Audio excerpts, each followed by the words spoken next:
Salam sehat, Sobat Sehat. Kondisi pandemi tidak terelakkan lagi. Semua sendi kehidupan mengalami perubahan, tak terkecuali di bidang pendidikan.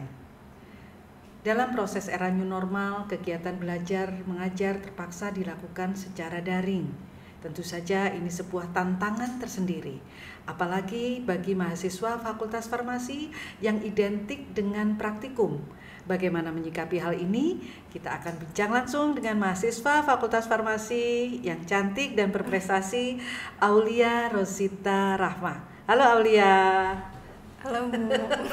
Assalamualaikum, gimana kabar? Waalaikumsalam, alhamdulillah baik. Senang ya, kita kedatangan tamu mahasiswa yang masih muda, berprestasi pula nih.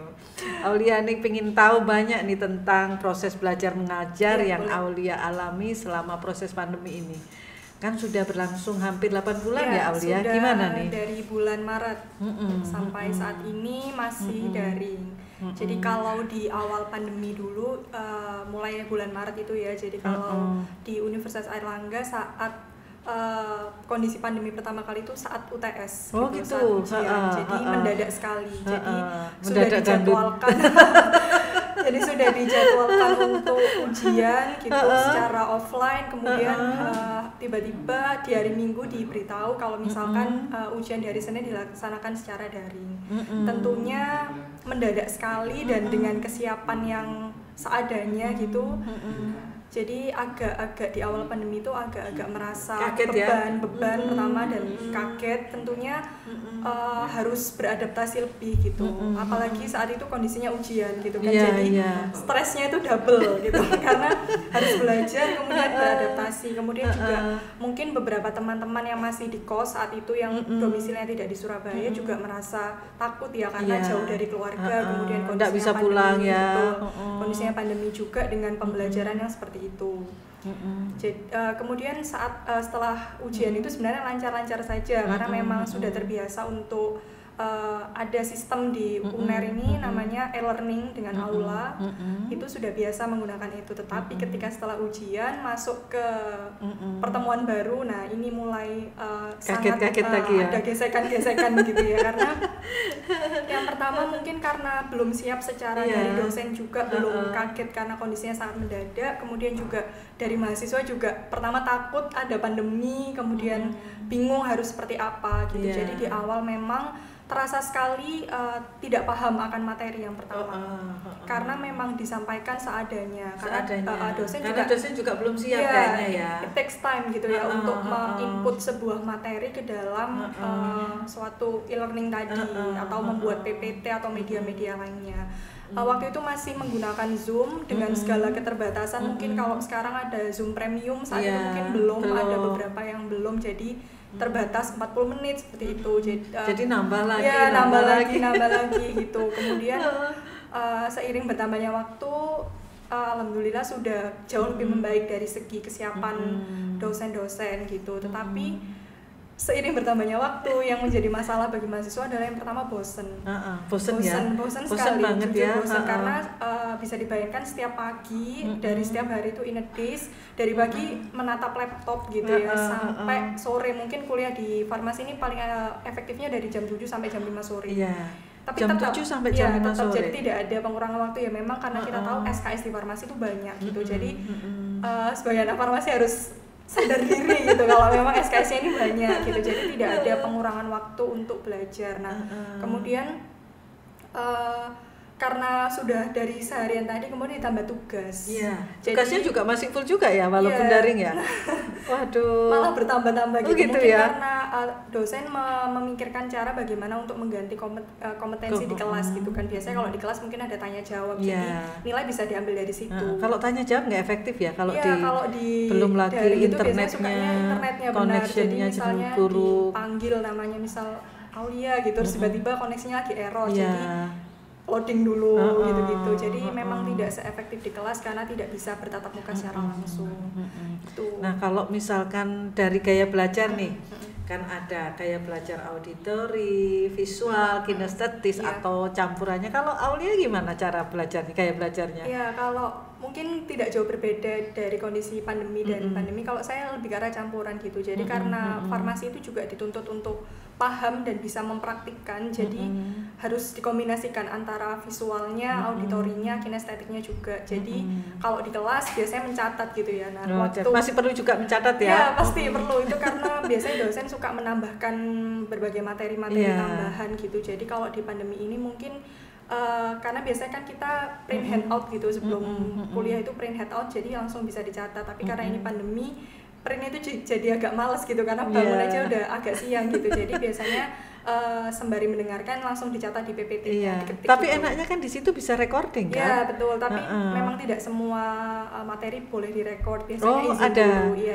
izin dulu untuk record itu. Karena kan merekam gitu sesuatu ya. tanpa izin juga kurang sopan gitu. Biasanya kalau memang teman-teman membutuhkan materinya dirasa sulit, biasanya teman-teman dari penanggung jawab mata kuliah berinisiatif untuk meminta kepada dosennya untuk apakah boleh direkam gitu. Jadi kalau gaya belajar untuk pandemi ini biar biasanya bosen gitu ya. Kalau misalkan biasanya kalau kuliah langsung itu kan menatap dosennya, terus biasanya kalau bosen juga ngobrol sedikit sama temen. Iya, di situ karena sekarang pandemi dijalani sendiri. Paling chattingan ya? Ya biasanya chatting, aduh bosen gitu-gitu. Biasanya mungkin yang saya lakukan untuk mengusir bosan, yang pertama tetap fokus gitu, karena sekali ke distract, misal HP-an gitu ya, nggak terasa udah terlalu lama HP-an, akhirnya tidak memahami materinya gitu.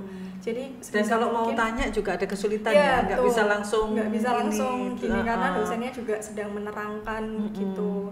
Jadi biasanya keep on focus, nggak usah ke distract. Jadi kalau bisa HP-nya agak ditaruh yang jauh gitu, karena sekali ke distract dengan HP itu pasti udah dan pengen lanjutin terus. Ya, jadi scroll Instagram terus nggak terasa, aduh udah 1 jam gitu. Nah sekarang itu kan permasalahan pada saat belajar mengajar secara daring. Tapi yang menjadi permasalahan lain yang menurut saya juga jauh lebih penting adalah praktikum. Karena praktikum ini kan banyak sekali ilmu yang kita dapat ya. Selain untuk memahami materi itu sendiri, kita juga diajari untuk problem solving, berpikir kritis dan sistematis. Intinya untuk memecahkan sebuah permasalahan. Nah, untuk praktikum ini bagaimana sih? Saya nggak bisa bayangkan prosesnya seperti apa gitu. Untuk praktikum sendiri sebenarnya sampai saat ini tuh masih dalam tahap memilih cara terbaik gitu ya. Cuman memang beberapa praktikum karena tuntutan semester itu harus sudah selesai, makanya mau tidak mau harus dilaksanakan. Jadi beberapa yang dilakukan dosen, yang pertama memberikan video-video gitu. Jadi memberikan gambaran, misalkan untuk Departemen Farmasetika, di mana kita biasanya membuat secara itu paling seru gitu menurut saya, karena bisa membuat langsung obat gitu. Jadi kita paham, oh ternyata farmasi ini bisa membuat sediaan liquida, solida, semi solida gitu. Nah, keren untuk itu ya. Itu jadi merasa apoteker gitu, karena merasa berbeda dengan profesi lain gitu. Jadi menurut saya itu yang paling penting sih. Jadi di semester 7 ini saya ada praktikum steril gitu, pembuatan sediaan steril. Tapi kalau praktikum sediaan steril itu kan gampang-gampang susah kan? Ya, karena tidak hanya sekedar karena tidak hanya jadi sediaan, tapi aseptisnya ini kan yang dinilai. Nah itu kalau nggak ada experience gimana ya? Itu makanya jadi untuk yang semester 7 ini mungkin ya insya Allah segera akan di offline-kan di pertengahan November ini kalau memang dari teman-teman menyetujui. Tetapi untuk yang selama ini sudah dilakukan adalah memutarkan video-video, jadi teman-teman bisa mengetahui bagaimana sih caranya sebelum memasuki ruang produksi itu. Misalkan ruang produksi kan ada banyak kelas, ada kelas A, kelas B, kelas C. Nah itu di setiap tahap itu apa aja APD atau alat pelindung diri yang diperlukan itu seperti itu. Kemudian juga bagaimana caranya melakukan sterilisasi dengan cara panas basah, dengan autoclave, dengan oven, itu bedanya seperti apa. Tetapi ya memang tentu berbeda. Maksudnya biasanya bisa merasakan langsung, saat ini harus melihat dan membayangkan, itu tentunya berbeda. Sangat berbeda. Karena menurut saya yang paling kita ingat itu adalah pada saat kita experience, ya kan? Makanya, aduh, kasihan banget ini loh. Semoga aja pandemi segera berakhir ya. Amin. Nah, pada saat praktikum nih, persiapan khususnya apa nih buat Aulia untuk mempersiapkan? Biasanya sih kalau praktikum itu tetap ada yang jadi ciri khas anak farmasi itu diskusi gitu. Gitu. Jadi tetap ada diskusi melalui breakout room di Zoom. Jadi dibagi beberapa kelompok dengan satu dosen pembimbing. Jadi tetap ada baca jurnal sebelum praktikum untuk bisa menjawab diskusinya gitu. Jadi itu tetap ada dan tetap memang ada. Kalau itu mungkin masih bisa digantikan gitu. Tetapi habis diskusi biasanya kan kita langsung praktik di langsung terjun gitu ya. Gitu, karena itu yang biasanya tidak bisa dilaksanakan saat daring ini, jadi ada something missing gitu. Gitu. Jadi kalau pas habis breakout room gitu, terus kemudian kan kita nggak melaksanakan praktikum sendiri, itu ngapain kita? Lihat video aja? Ya itu biasanya kalau nggak lihat video, kemudian setelah lihat video nanti ada diskusi lagi, maksudnya apa yang sekiranya ingin ditanyakan. Tetapi ya kendalanya adalah kita tidak bisa tahu permasalahan di lapangan, tapi kalau misalkan praktikum langsung kita menemukan kendala misalnya tidak larut gitu, langsung bisa menanyakan ini kenapa gitu, tapi karena ini video jadi kesannya mulus-mulus aja gitu, kayak tidak ada permasalahan. Nah, mungkin dari situ agak sisi problem solvingnya yang jadi kurang. Iya betul, dan kita juga tidak terlalu peka ya, berpikir kritisnya kalau menurut saya jadi agak berkurang ya seperti itu. Terus nah kalau menurut Aulia sendiri skenario terbaik untuk praktikum ini seperti apa? Apakah cukup seperti itu atau ada masukan lain dari Aulia? Iya, kalau dari saya sih sebenarnya ada memang beberapa praktikum yang kompetensinya itu bisa digantikan dengan video, tetapi memang seperti steril itu contohnya, yaitu kan ada teknik aseptis gitu. Memang sebelumnya di semester sebelumnya sudah pernah belajar formulasi sediaan yang lain. Cuman untuk menjadi sediaan steril ada persyaratan steril. Betul, itu tadi. Dan itu sangat berat. Nah itu jadi membutuhkan pengalaman. Mungkin kalau memang untuk sediaan praktikum-praktikum yang memang tertentu tidak bisa, ya, yang tertentu, ya itu tadi mungkin tetap harus dilaksanakan, entah itu di semester berikutnya, entah itu dikurangi, maksudnya bebannya dikurangi, jadi dipilih praktikum mana yang memang kompetensinya itu paling penting, karena kita tahu bahwa apoteker sekarang ini ada ujian kompetensi apoteker gitu kan, dan itu salah satunya ada OSCE yang menuntut kita untuk melakukan ujian praktik. Nah itu jadi mungkin kalau untuk materi tetap diberikan case study, jadi kayak ada kelompok-kelompok gitu, kemudian kita disuruh menyelesaikan suatu masalah, jadi sisi kritis dan problem solvingnya itu tetap ada ya. Gitu. Tapi untuk praktiknya memang untuk praktikum yang tidak bisa digantikan, mau tidak mau memang harus dilaksanakan. Contoh sederhana, misalkan destilasi.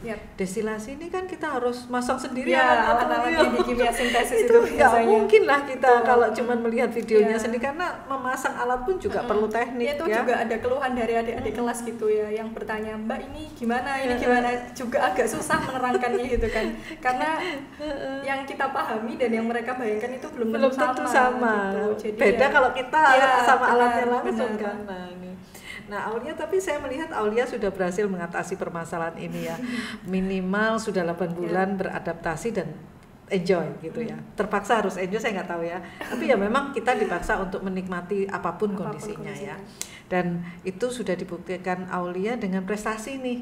Saya apresiasi terhadap prestasi Aulia nih. Aulia prestasinya apa aja nih, bisa disebutkan nih? Untuk yang terbaru ini mungkin yang selama 8 bulan ini sudah dicapai. Jadi awal pandemi ini pernah ikut Beyond Health Hack, itu dari National University Singapore. Oh, di Singapura. Jadi ada Perserikatan Mahasiswa Farmasi Internasional dan Kedokteran Internasional. Mereka membuat suatu kompetisi. Jadi kita diberikan salah satu permasalahan untuk menyelesaikan problematika vaksin gitu. Ya, jadi berarti barusan ini ya? Barusan sih, itu mungkin bulan Juli, sekitar bulan Juli itu.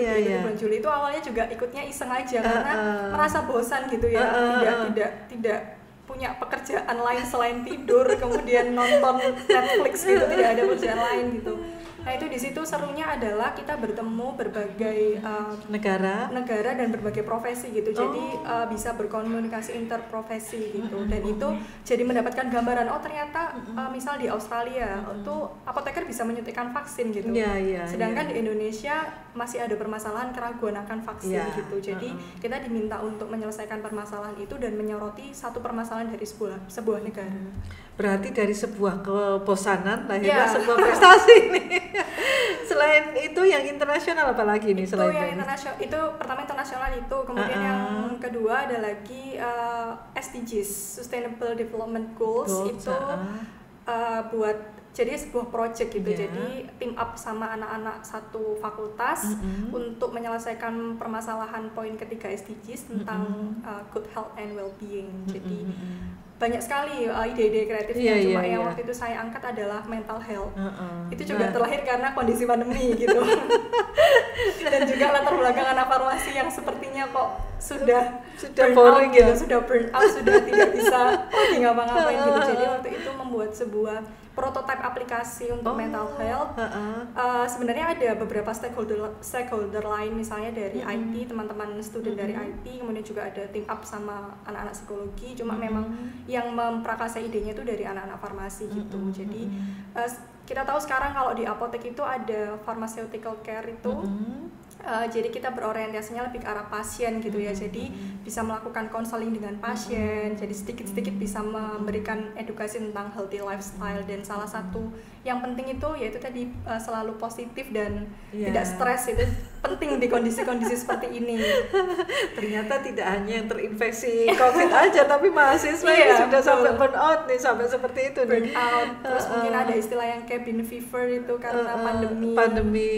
Iya. Ya, jadi muncul ide dari situ, jadi membuat sebuah prototipe aplikasi di mana aplikasi ini bisa menjadi sebuah teman gitu, teman untuk teman-teman yang merasa stres atau apa. Jadi tidak sampai untuk kuratif, tapi hanya gitu, preventif dan promotif saja. Dan itu kabarnya proyek itu sampai sekarang masih digarap ya sama ya, jadi memang Aulia, tidak juara karena 10 besar. Ya, jadi tapi udah bagus lah itu, apalagi internasional. Sudah, keren. Waktu itu sudah sempat presentasi, cuman yang menang dari Universitas Gadjah Mada kalau nggak salah, itu tentang ekosol gitu, sebuah project juga tentang sampah plastik gitu. Kalau kita kan mental health gitu. Nah, memang dilanjutkan karena kenapa inginnya menjadi non governmental organization gitu. Jadi organisasi non profit yang memang fokus bergerak ke situ. Jadi kita sedang bangun perlahan-lahan. Kemarin sudah sempat kolaps dengan webinar, kemudian juga ada, bisa dicek mungkin nanti buat teman-teman yang curious gitu di sheryl.id. Apa itu? sheryl.id. sheryl.id ya. Jadi isinya gitu. Instagramnya saat ini adalah uploadnya setiap minggu tentang konten-konten yang berhubungan tentang mental health. Jadi itu berkolaborasi dengan semua ya, semua fakultas tadi ya. Jadi inginnya seperti itu agar public awareness tentang mental health ini meningkat gitu, nyampe biar tidak ada yang menganggap tabu kalau misalnya orang terkena mental health itu dianggap wah sakit jiwa, itu kan satu hal yang berbeda. Contoh mental health yang biasa dialami oleh mahasiswa farmasi apa tuh? Depresi sih. Aduh, gitu ya. Waduh. Ya mungkin karena kadang-kadang ada tipikal orang yang introvert, tidak bisa untuk berkomunikasi. Sedangkan anak-anak farmasi tipikalnya kan ambisius gitu. Gitu ya. Gitu ya, cenderung belajar terus gitu. Jadi memang di farmasi agak tricky untuk menemukan teman-teman atau lingkungan yang suportif. Gitu. Jadi makanya kalau masuk farmasi juga tidak hanya pintar untuk belajar, tapi pintar untuk bersosialisasi, karena biasanya ngomong sama benda mati gitu kan. Ya betul. Ukur gitu, alat-alat praktikum pun sendirian kan, kita dituntut untuk mandiri, nggak bisa diskusi. Betul, jadi agak kurang sosialisasi itu biasanya menjadi permasalahan anak farmasi, apalagi beban akademiknya sangat berat. Sangat berat, iya. Pada saat mengikuti itu sebenarnya inisiatif sendiri karena kebosanan murni, ataukah ada semacam tuntutan lah dari fakultas untuk mengikuti itu? Enggak ada. Jadi murni dari Aulia sendiri. Kebetulan itu saya dan teman-teman sih lebih tepatnya, dan itu gratis gitu lombanya, jadi why not dicoba gitu. Ternyata ya alhamdulillah. Dan itu menantang banget ya, waduh keren banget. Jadi belajar hal yang berbeda dari farmasi itu menjadi hal yang tambahan gitu. Jadi karena sebagai mahasiswa yang bergerak di bidang medis itu menurut saya juga penting untuk tidak hanya mengetahui tentang obat gitu. Memang farmasi adalah drug expert, tapi untuk mengetahui hal-hal lain di luar farmasi itu kewajiban. Iya, betul. Terus kemudian ini pertanyaannya adalah nggak capek tuh? Malah saya berpikirnya seperti ini, karena saya kuliah di farmasi ini 4 tahun, kalau hanya dihabiskan di laboratorium itu adalah waktu yang percuma. Betul. Gitu.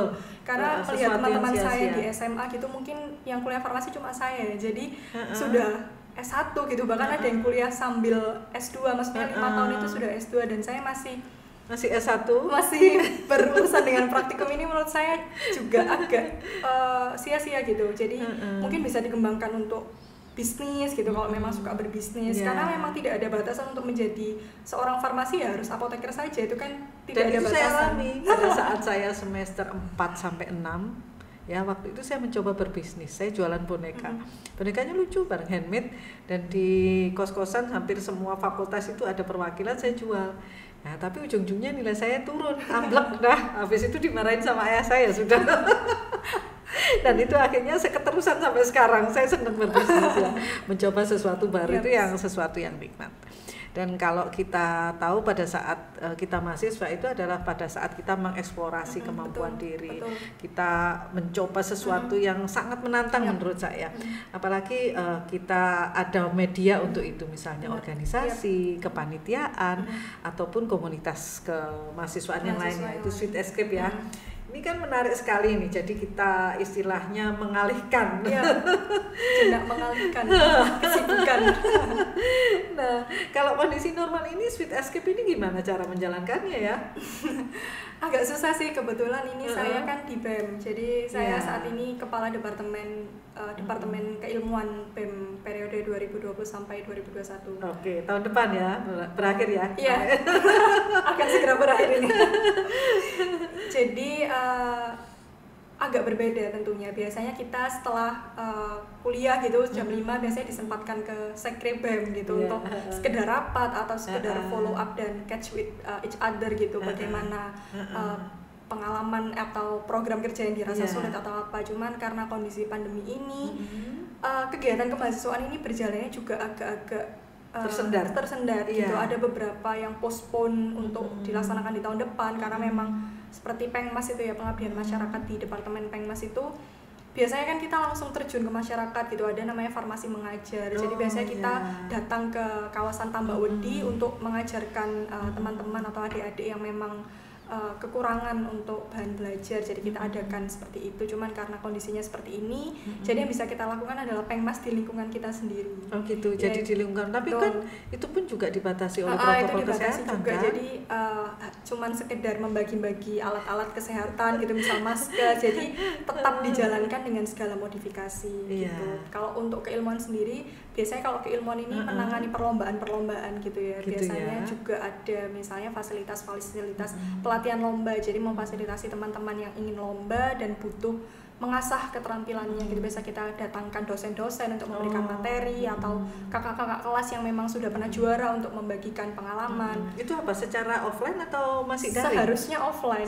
Jadi kita kan sudah buat plot 1 tahun gitu ya di awal kepengurusan ini. Tapi karena online, wah jadi berantakan dikit ya, berantakan sekali, ketua BEM-nya bingung gitu harus seperti apa gitu. Nah untungnya ada platform-platform yang bisa mewadahi gitu ya. Jadi mungkin sekarang istilahnya webinar gitu, jadi diundang tetap diundang pembicara-pembicara tapi platformnya saja yang berbeda. Juga biasanya sih diedarkan seperti Google Form gitu, jadi gimana pendapat teman-teman, apa yang kurang, jadi untuk perbaikan di webinar-webinar selanjutnya gitu. Karena memang dari kampus sendiri ada kebijakan untuk membatasi segala kegiatan kemahasiswaan gitu ya. Iya, karena memang dikhawatirkan terjadi jadi semua yang ada urusannya dengan kampus tidak boleh dilaksanakan di kampus, harus dilaksanakan secara daring. Makanya kampusnya sepi banget. Kampusnya isinya dosen-dosen yang ada kepentingan saja gitu. Kalau kegiatan eksik gimana? Exchange ya, exchange gitu juga dibatasi. Kebetulan saya waktu tahun ini harusnya berangkat ke Jepang karena SEP ada. Biasanya mahasiswa farmasi ini ada student exchange program dari ISMA Farsi, Ikatan Senat Mahasiswa Farmasi, harusnya berangkat. Harusnya kapan tuh berangkat ke Jepang? Waduh, sayang banget ya. Tapi di cancel gitu. Terus ada beberapa agenda ETS itu waktu di Singapura juga cancel juga. Jadi belum rezeki kayaknya. Belum rezeki, sedih gitu karena pastilah sedih ya. Karena menurut saya ini tahun terakhir saya untuk bisa mencoba hal-hal seperti itu gitu. Tapi karena memang keterbatasan kondisi, ya sudah, tidak ada yang bisa dilakukan selain bersyukur dan bersyukur gitu. Pasti nanti diganti yang lebih kalau kita bersyukur ya. Itu aja positive thinking. Mungkin kalau untuk eksternal sendiri, maksudnya kegiatan yang exchange itu ada webinar yang mendatangkan pembicara dari luar negeri. Jadi pernah waktu itu ada webinar bagaimana mahasiswa dari luar negeri menghadapi kondisi pandemi ini. Jadi sharing kita semacam benchmark lah dengan mahasiswa dari luar negeri. Terus seperti kegiatan minat dan bakat nih, itu kan juga tentu ada hambatannya kan? Betul. Minba sendiri di farmasi ini biasanya minbanya ada catur, kemudian ada minba voli, paduan suara. Memang minba-minba yang ini non akademik, jadi yang mengasah kemampuan non akademik dari teman-teman gitu. Jadi biasanya digunakan untuk wadah kumpul-kumpul gitu yang seru-seru gitu. Nah, biasanya di kondisi pandemi ini memang ada beberapa minba yang masih berjalan. Misalnya mungkin minba catur itu kan ada games catur gitu masih bisa dijalankan, tapi untuk volley nggak bisa dong. Gimana gitu ya di kondisi seperti ini mau volley agak susah. Jadi memang terpaksa ditunda. Biasanya mungkin kalau kumpul-kumpul sekedar sharing aja, sekedar mungkin ada yang ulang tahun, kemudian kita membuat meet di Zoom gitu, hanya sekedar untuk mengucapkan. Jadi bagaimana caranya tetap keep in touch each other tapi seminimal mungkin kontak langsung. Iya. Kalau boleh tahu sudah ada nggak yang positif COVID mahasiswa farmasi yang ada di situ? Kalau yang saya tahu sampai saat ini sih alhamdulillah belum ada sih. Gitu ya. Oke, ini supaya kita rileks sejenak. Saya pingin deh ada jawab cepat nih. Saya jadi grogi nih. Nggak boleh lebih dari 3 menit. Okay. Kok 3 menit? 3 detik. Sorry 3 detik. Siap? Oke. Dosen? Ini maksudnya ini ya, memberikan satu kata. Memberikan gitu. satu kata. Oke ya. Di awal saya belum ngasih tahu ya. Saya akan berikan pertanyaan, Anda jawab dalam waktu 3 detik. Suka-suka lah, terserah. Apa yang Anda simpulkan dari pertanyaan saya? Persepsi apa yang misalnya dosen gitu ya. Jadi apa kata-kata yang pertama muncul di otak ya? Oke, siap. Oke, kita ulang ya. Oke. Dosen? Kreatif. Kenapa kreatif? Karena membosankan. Karena sudah berupaya menciptakan model pembelajaran yang paling baik untuk mahasiswanya. Menurut gitu. saya. Menurut Aulia, baik sekali Anda. Dari membosankan. Ternyata sama juga yang membosankan. Iya. Dan itu kayaknya semua orang juga bilang gitu ya, mahasiswa ya. Betul. Walaupun ada benefitnya, mungkin pembelajarannya jadi lebih fleksibel karena bisa dilakukan jam berapapun gitu ya, atau dimanapun gitu, tidak perlu takut saat berpergian terus harus daring, itu masih bisa gitu. Tapi tidak bisa dipungkiri kalau membosankan. Iya, oke. Kemudian praktikum? Melelahkan. Praktikum walaupun secara daring pun melelahkan karena tidak ada pengurangan SKS gitu. Jadi praktikum tetap 2 SKS. Satu SKS praktikum kan 100 menit. Jadi biasanya 2 SKS, jadi 200 menit. Jadi misal jam 1, jam 5 baru selesai. Kerasa sekali di pundak itu ya untuk gitu ya? melihat laptop itu. Saya kira ada pengurangan, ternyata waduh makanya melelahkan. Karena kompetisinya tidak berkurang, kompetensi yang itu tidak berkurang. Oke, lanjut. Boleh. Lomba? Asik, seru. Bukan menang ya? Tidak. Menang itu bonusnya. Tapi pengalaman itu tidak tergantikan. Iya, gitu. Betul. Itu sesuatu yang tidak bisa dibeli ya. Benar. Terus kemudian hari Minggu? Kayaknya tidak ada hari Minggu untuk farmasi. Karena semua tanggal sepertinya hitam. Walaupun ada long weekend, ini sebenarnya juga tidak ada long weekend. Gitu ya. Cuma minggu ini menurut saya salah satu hari, lebih tepatnya Sabtu sih. Sabtu ya. Lebih hari dimana kita bisa sejenak berhenti dari kesibukan. Karena kalau minggu mempersiapkan lagi hari Senin. Betul. Aduh, payah ini. Kemudian film Sweet Escape. Jadi untuk sejenak mendistract dari kesibukan. Apa nih, drama Korea toh? Oh tidak. Sekarang Netflix ya, ada serial Netflix itu seru. Jadi gitu ya. Cuma harus mengimbangi juga, jangan sampai bablas nonton Netflix terus tapi lupa sama daringnya. Tapi pernah nggak pada saat kita daring curi-curi waktu buat nonton Netflix? Nggak pernah sih. Nggak pernah ya. Soalnya selalu on cam dan biasanya dosennya aktif bertanya gitu. Oh gitu. Biasanya tiba-tiba. Nggak boleh off cam gitu, nggak boleh. Iya sih, diwajibkan on cam. Cuman untuk beberapa yang mungkin ada kendala teknis diperbolehkan, tapi itu pun kita harus minta izin dulu ya. Terus kemudian musik menenangkan. Bener nih, menenangkan. Ya biasanya soalnya sambil belajar sambil dengerin musik gitu. Biar gitu. Kecuali pada saat daring nggak bisa ya. Benar. Biasanya kalau ini kan lagi pekan-pekan ujian nih, biasanya musiknya campur-campur dari yang galau, yang ngebeat, dangdut. Bukan BTS atau NCT. Kebetulan nggak suka. Ternyata bukan ARMY. Bukan. Terus apa Taker istimewa. Istimewa. Oh, istimewa. Kenapa istimewa? Karena menurut saya satu profesi dengan segala tuntutan materi yang banyak dan perannya banyak gitu. Cuman orang Masih aware belum, gitu, ya. karena memang lebih suka bekerja di balik layar gitu. Nah, itulah nanti tugas Aulia.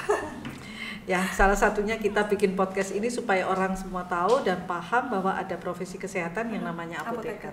Dan itu ternyata banyak sekali ilmu kita yang bermanfaat untuk orang banyak dan kita kurang untuk mengedukasi dan mempromosikan seperti itu. Terus kemudian rumah sakit? Apa ya? Wah, ini kelihatannya nggak minat rumah sakit ini, nggak langsung nih.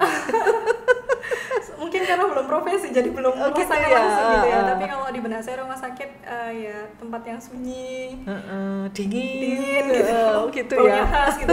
Cuma untuk yang berkaitan dengan apoteker sepertinya belum pernah merasakan secara langsung gitu. Ya udah, next ya, nanti pasti ada. Dan terakhir nih, pacar. Susah juga ini pertanyaannya. Suportif mungkin. Suportif. Buat beberapa teman-teman farmasi yang punya pacar gitu, mungkin suatu kebutuhan akan support gitu ya. Karena memang biasanya untuk suportif atau ngerecoin ya? Wah, itu tergantung pacarnya. Tergantung bawel agak-agak. Biasanya teman-teman itu ya gitulah keluh kesahnya gitu, karena anak farmasi biasanya tidak sempat punya pacar gitu. Sibuk dengan dunianya sendiri. Nah, sekarang terakhir nih, ini udah ya tadi ya, sekarang terakhir saya pengen tahu nih apa saran Aulia untuk dosen dalam proses pembelajaran ini yang secara tidak langsung harus dan terpaksa dilakukan secara online.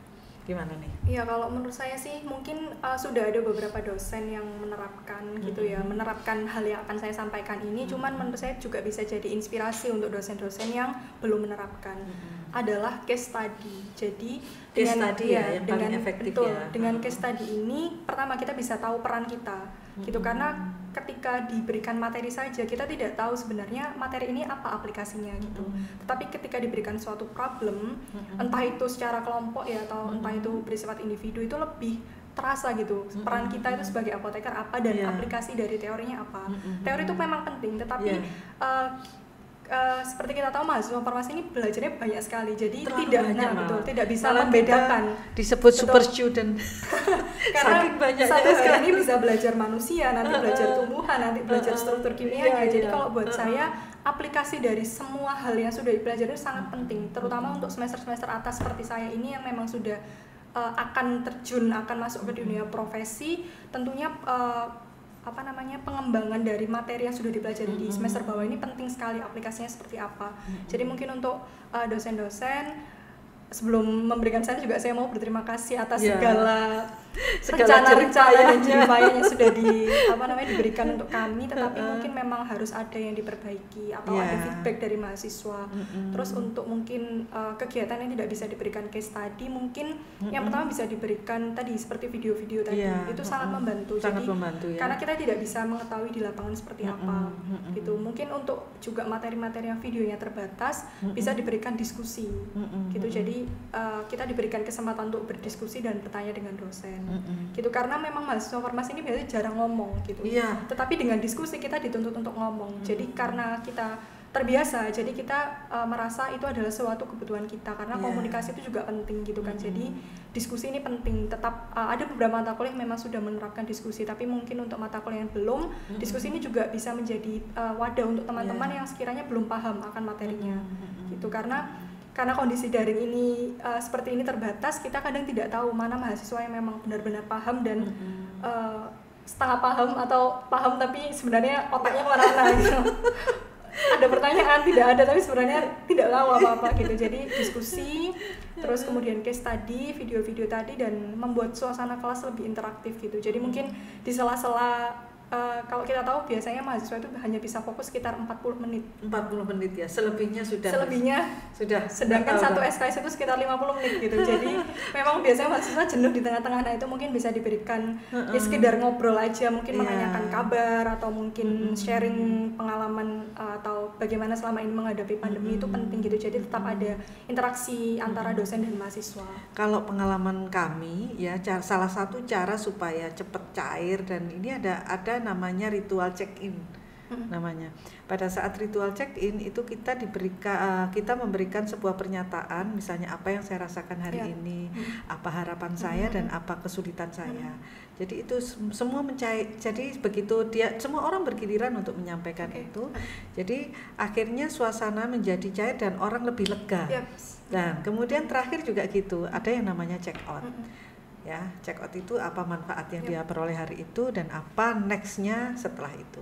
Ini hanya saran aja karena itu saya sudah terapkan dan ternyata pada saat kegiatan daring maupun pada saat kita kegiatan untuk offline itu sangat efektif. Nah, jadi itu aja sarannya untuk para dosen atau fakultas. Ya mungkin ini sih karena kita farmasi ini biasa baca literatur gitu ya. Beberapa literatur ini kalau di kampus biasanya kita langsung ke ruang baca. Karena literaturnya tebal-tebal dan satu lemari gitu. Jadi kalau daring ini agak susah untuk mencari literatur yang e-book gitu, misalnya e-book gitu atau apalagi literatur yang edisinya banyak sekali gitu. Dan itu biasanya untuk formulasi obat itu kan harus dari literatur yang 1980 yang bahkan kita belum lahir gitu. Dan disuruh itu caranya gimana? Ya itu karena ada keterbatasan itu, jadi kadang-kadang tugas yang kita kerjakan itu kredibilitasnya jadi kurang. Gitu. Jadi biasanya dari website gitu. Nah itu mungkin untuk dosen-dosen mungkin sekiranya Bapak Ibu memang ada e-book yang bisa diberikan gitu, mungkin bisa diberikan. Ada memang beberapa dosen yang sudah memberikan, cuman mungkin buat dosen-dosen yang belum tahu gitu, kadang kendalanya mahasiswa farmasi itu di situ karena kita biasanya memang dituntut untuk selalu menyantumkan pustaka gitu. Tapi ketika mencari secara daring itu agak susah gitu karena tidak semua pustaka tersedia. Kecuali jurnal-jurnal penelitian terkini itu mungkin selalu update, tapi untuk pustaka e-book atau pustaka yang literatur buku itu agak susah gitu. Jadi mungkin bisa disiasati dengan mungkin diberikan gitu, entah itu hanya bagian yang penting saja atau seluruh bukunya. Nah, kalau ruang baca masih buka juga ya, ruang baca? Kalau di farmasi setahu saya tidak ada kegiatan. Kalau perpustakaan mungkin masih buka untuk kakak-kakak yang skripsi mungkin yang membutuhkan studi literatur gitu. Tapi kalau untuk ruang baca farmasi tidak terbuka. Jadi benar-benar tutup ya? Waduh. Jadi tidak ada kegiatan di sama sekali ya? Farmasi, benar. Oh gitu ya. Oke, selamat menikmati dan selamat berprestasi. Jadi kondisi pandemi bukan halangan untuk tetap aktif, produktif, dan berprestasi. Apalagi sebagai mahasiswa penerus bangsa. Tetap jalani setiap proses pembelajaran, tentu saja dengan gaya belajar kita, tetap asah hard skill, soft skill yang tentunya itu akan sangat bermanfaat untuk kehidupan kita kelak. Terima kasih atas sharingnya Aulia, sangat menginspirasi untuk Sobat Sehat kita semua. Terima kasih, salam sehat. Sobat Sehat, jangan lupa like bagi yang suka channel ini, jangan lupa komen untuk yang ada komentar tentang kesehatan, dan share agar semua orang bisa menjadi sehat, subscribe agar channel ini bisa lebih sehat dan berkembang.